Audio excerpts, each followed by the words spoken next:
It all started when the HOA decided they needed more parking for a new community event. I got a notice one morning. They were going to pour concrete across a large portion of my farmland to create a massive parking lot. I stared at the notice, then laughed. Not because it was funny, but because they genuinely thought they could do it without my permission.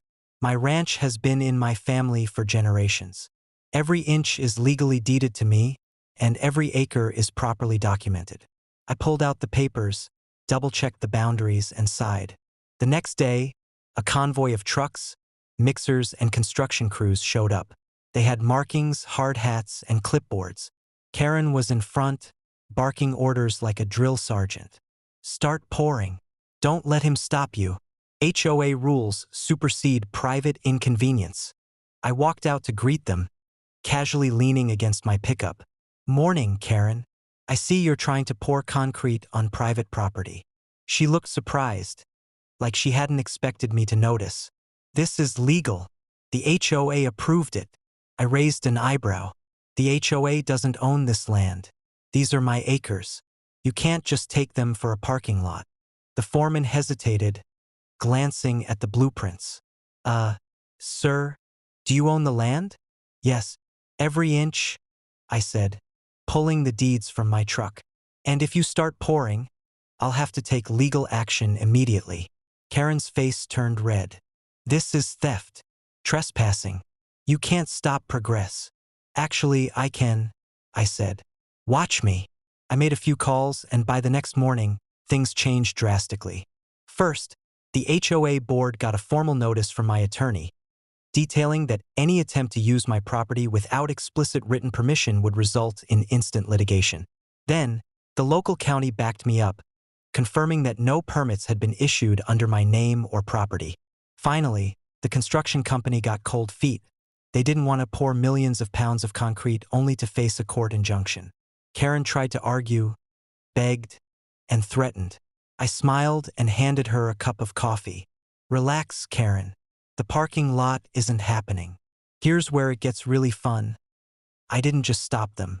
I bought out the HOA. It was a bit of a twist. Using the legal loopholes in the HOA charter and the current board's mismanagement, I purchased controlling interest in the organization. Suddenly, I owned not just my land, but the HOA itself.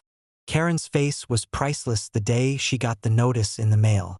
She'd spent months trying to bully me into compliance, and now she realized she worked for me. I took over the HOA meetings immediately. Under my direction, we canceled the unauthorized parking lot, returned HOA rules to sane limits, and made sure no one could harass me or any neighbors for trivial reasons again. Karen? She tried to raise objections. Loud, angry, indignant objections. I had a simple solution. Let her keep attending the meetings, but she had zero voting power. Every time she shouted, I muted her microphone and smiled. It wasn't just a victory for me, it was poetic justice.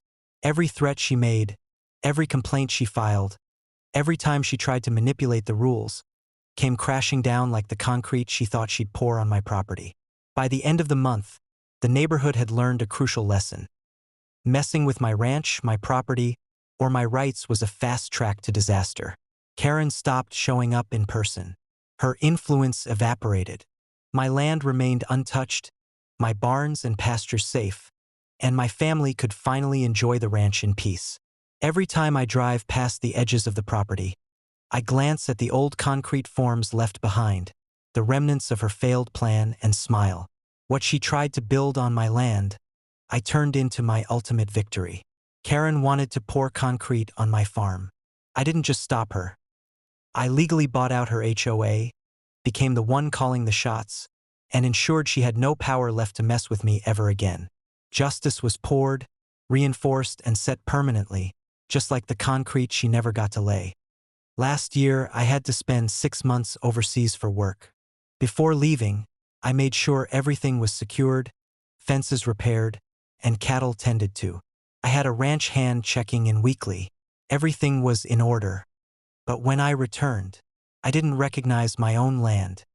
Where my fields once stretched, there were rows of cookie-cutter houses, sidewalks, streetlights, driveways, and bright banners that read, Welcome to Oak Ridge Estates, Phase 2.